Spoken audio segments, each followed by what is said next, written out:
এই যে কি বানিয়ে ফেললাম, মজার একটি বিস্কিট। এই বিস্কিটটা চায়ের সাথে যে কত মজার আপনি কল্পনা করতে পারবেন না। তো এইভাবে আপনারাও বানিয়ে দেখতে পারেন, আপনাদের কাছেও ভালো লাগবে। এই বাইরে থেকে না কিনে আপনারা বাসায় এইসব আইটেমগুলি বানানোর অভ্যাস গড়ে তুলবেন। কারণ বাইরের জিনিস, অপুষ্টিকর খাবার, এগুলি যত কম খাওয়া যায় ততই ভালো। আমি সবসময় কিন্তু আপনাদেরকে একই কথা বলি, বাইরের অপুষ্টিকর খাবার না খেয়ে ঘরে আপনারা কষ্ট করে একদিন বানিয়ে এই আইটেমটা কিন্তু আসলে কিন্তু খুব সময় লাগে না, খুব তাড়াতাড়ি হয়ে যায়। এটা বানিয়ে একবারে বয়ম ভরে রেখে দিতে পারেন, বা টিনের কৌটা ভরে রেখে দিতে পারেন। এটা অনেক দিন রেখে রেখে চায়ের সাথে, বিকালে চায়ের সাথে বা মেহমান আপ্যায়নে আপনারা এই আইটেমটা দিতে পারেন। আপনারা এইভাবে করে দেখবেন, আপনাদের ভালো লাগবে। আর যদি আপনাদের ভালো লাগে আপনারা কমেন্ট করে আমাকে উৎসাহিত করবেন। হ্যাঁ, আমার ফলোয়াররা আমাকে সবসময় খুব সুন্দর সুন্দর কমেন্ট করে, সেই জন্য আমি দিলুস কিচেনের পক্ষ থেকে আমি সবাইকে জানাই আন্তরিক ধন্যবাদ। এইভাবে কমেন্ট করবেন আর আমাকে উৎসাহিত করবেন, যেন আমি এরকম নতুন নতুন ভালো ভালো সুন্দর সুন্দর আইটেম নিয়ে আপনাদের মাঝে আসতে পারি। আর হ্যাঁ, শেয়ার করে দিতে কিন্তু ভুলবেন না, যাতে আপনাদের বন্ধুবান্ধব, আত্মীয় স্বজন সবাই যেন এই রেসিপিটা পেয়ে যায়। তো আপনাদের কেমন লেগেছে আমাকে জানাবেন। আর এরকম সুন্দর সুন্দর আইটেম পেতে হলে দিলুস কিচেনের সাথে থাকবেন। আর এই যতদিন পর্যন্ত আবার আসবো নতুন আরেকটা ভিডিও নিয়ে, ততক্ষণ পর্যন্ত আপনারা ভালো থাকবেন, সুস্থ থাকবেন। তো আমার জন্য বেশি বেশি দোয়া করবেন। তো আল্লাহ হাফেজ, বাই। আমি একটা বিস্কিট বানানোর জন্য এখানে আমি একটা বাটি নিয়েছি। বাটিতে আমি একটা ডিমের সাদা অংশটা নিয়েছি। নিয়ে এখন আমি এর সাথে দিয়ে দিব এই যে গুঁড়া চিনি, এই যে হাফ কাপ গুঁড়া চিনি। এই বিস্কিটটা খুবই মজার। আসলে ঘরে যদি আমরা এসব জিনিস বানিয়ে বানাতে পারি, তাহলে আর বাইরে থেকে কিনে আসলে খাওয়ার কোনো প্রয়োজনই নেই। কারণ বাইরের অস্বাস্থ্যকর পরিবেশে এইসব জিনিসগুলি তৈরি করা হয়। তো সবসময় চেষ্টা করবেন যে ঘরে যতটুকু পারেন ঘরেই তৈরি করার। এই যে এখন আমি মিশিয়ে নিয়েছি, মিশিয়ে এখন আমি দিয়ে দিব এই যে এই প্রায় 1 কাপ তৈলটা একটু বেশি লাগবে। এই যে তৈলটা দিয়ে আমি ভালোভাবে এখন মিশিয়ে নিব। আমি এই যে সুন্দর একটা ফ্লেভারের জন্য একটু ঘিও দিয়ে নিচ্ছি, সামান্য ঘি। এটা স্কিপ করতে পারেন, এটা না দিলে কোনো সমস্যা নেই। তাও ঘিটা দিলে আমার কাছে বিস্কিটের ফ্লেভারটা খুবই ভালো লাগে, তা আপনারা এটা স্কিপ করতে পারেন। তো এখন আমি দিয়ে দিব এই যে 2 কাপ ময়দা।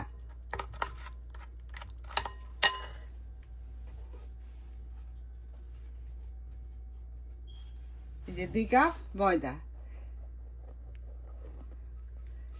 আমি 1 কাপ প্রথমে দিয়ে এটাকে ভালোভাবে একটু মিশিয়ে নিব। এটার মধ্যে কিন্তু কোনো পানি দেওয়া যাবে না।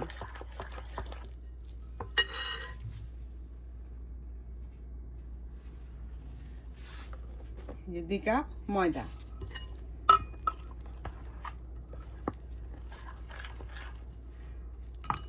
আর দিব যে গুঁড়া দুধ।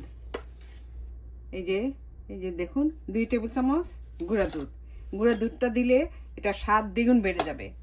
আর দিচ্ছি সামান্য একটু লবণ, সামান্য দিয়ে আমি এখন এটাকে ভালোভাবে মিশিয়ে আমার এটা মাখানো হয়ে গিয়েছে। এখন আমি 1 চা চামচ পরিমাণ আমি বেকিং পাউডার দিয়ে দিচ্ছি।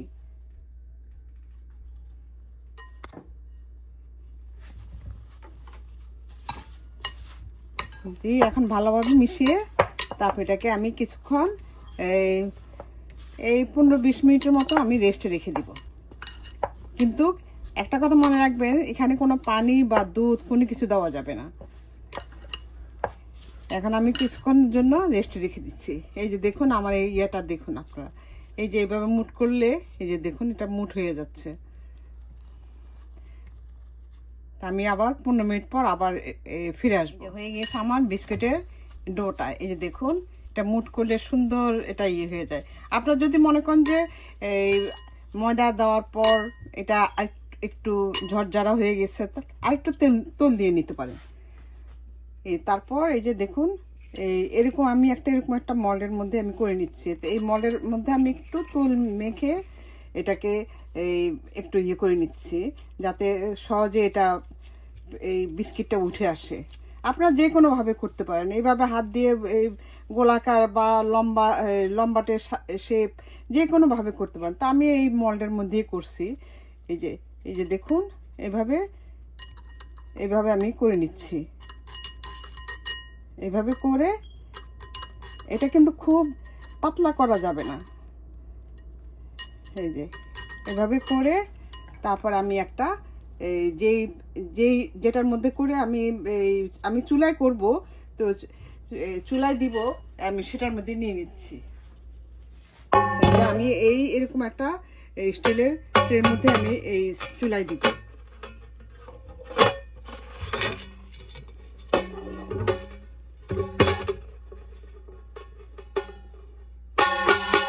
আমার বিস্কিটের ডোটা হয়ে গিয়েছে। এই যে দেখুন, মুট করলে এটা সুন্দর হয়ে যায়। তো এইভাবে আপনারা করে নেবেন একটা সাইজ মতো,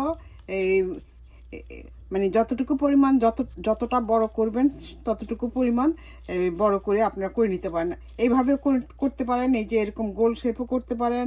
তারপর হাতে এভাবে একটু করে গোল শেপও করতে পারেন, আবার একটু ওভেল শেপও করতে পারেন। তা আমি করব এরকম একটা মল্ড নিয়েছি। এই মল্ডের মধ্যে আমি একটু তেল ব্রাশ করে নিয়েছি। এই তেল ব্রাশ করে তারপর এটার মধ্যে আমি করে নিচ্ছি। আপনারা যেভাবে আপনাদের সুবিধা হয় সেভাবে করবেন। আমার কারণ সবার তো আর মল থাকে না, তো আপনারা এইভাবে হাতে সুন্দর করে বানিয়ে নেবেন। এই যে দেখুন, এই যে এইভাবে করে নেবেন। তো এখন এটা আমি এটা খোলার জন্য আমি একটু ছুরি দিয়ে একটু সামান্য করে নিচ্ছি। এই যে এভাবে সামান্য একটু করে নিচ্ছি, তারপর এটা এভাবে খুলে ফেলবো। এই যে দেখুন, আমার মল থেকে আমি এটা এভাবে বের করে নিচ্ছি। এই যে দেখুন আমার কতটা, আমি এইভাবেই করে নিব সবগুলি।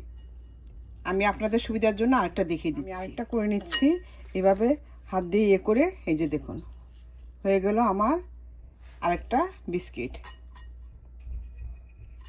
এইভাবে আমি সবগুলি করে নিব। বানিয়ে ফেললাম বিস্কিটগুলি। এই যে দেখুন, দেখতে কতটা সুন্দর দেখাচ্ছে। এই যে দেখুন,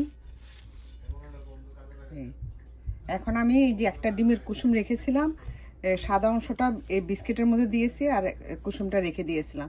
এখন এই কুসুমটা আমি এই উপরে এই যে ব্রাশ করে দিচ্ছি।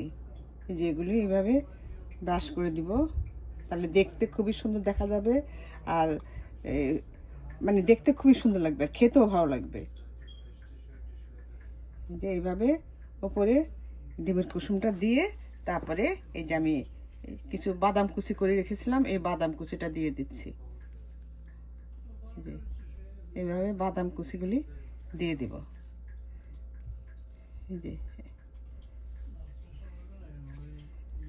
এই যে একই নিয়মে আমি সবগুলি করে নিচ্ছি। যেভাবে আমি একই নিয়মে সবগুলি বানিয়ে ফেললাম আমি যে মজার মিষ্টি বিস্কিট। এই যে ওপরে এই ডিমের কুসুমের পলপ দিয়ে ওপরে এই যে বাদাম কুচি দিয়ে, বাদামটা হাফ ভাঙা করে বাদাম দিয়েছি। এইভাবে আপনারা বানিয়ে দেখবেন, আপনাদেরও ভালো লাগবে। এখন আমি এটা চুলায় করব। চুলায় কিভাবে করব সেটাও আমি দেখিয়ে দিচ্ছি। আর কিছু অংশ করব এই যে আমি এয়ার ফ্রায়ারে, এই বিস্কিটগুলি আমি এয়ার ফ্রায়ারে করব। এই যে দেখুন, তাহলে আসুন চুলায় কিভাবে করব আমি সেটাও দেখিয়ে দিচ্ছি। চুলায় বানানোর জন্য একটা ফ্রাই প্যান বসিয়ে দিয়েছি। ওটার মধ্যে একটা আমি আসলে মাঝে মাঝে না অনেক কিছু মনে আসে না, আপনারা কিছু মনে করবেন না। যাই হোক, মাঝখানে আমি একটা রড দিয়ে দিয়েছি। দিয়ে এখন আমি এই বিস্কিটের ইয়াটা আমি এই এর মধ্যে বসিয়ে দিচ্ছি, দিয়ে একটা ঢাকনা দিয়ে আমি ঢেকে দিব। আর এখানে একটা ছিদ্র আছে, সেই ছিদ্রটা আমি একটা এই লং দিয়ে, সেই ছিদ্রটা এই যে এখানে একটা ছিদ্র আছে, এই ছিদ্রটা আমি লং দিয়ে এই মুখটা বন্ধ করে দিলাম। এই যে এখন আমি 25 মিনিট পর্যন্ত অপেক্ষা করব, তারপর আমি আবার ফিরে আসব। আমার চুলাটাও হয়ে গেছে, এই যে দেখুন, ওয়াও কত সুন্দর এই যে দেখুন কতটা সুন্দর হয়েছে। আর এটা দেখুন আমি আপনাকে একটা ভেঙে দেখাচ্ছি, মানে কতটা ক্রিস্পি। এই যে দেখুন, এই দেখছেন এই যে কতটা ক্রিস্পি, এই যে এই যে এই যে দেখুন এই যে কতটা ক্রিস্পি। এইভাবে আপনারা বানিয়ে দেখতে পারেন, আপনাদেরও ভালো লাগবে।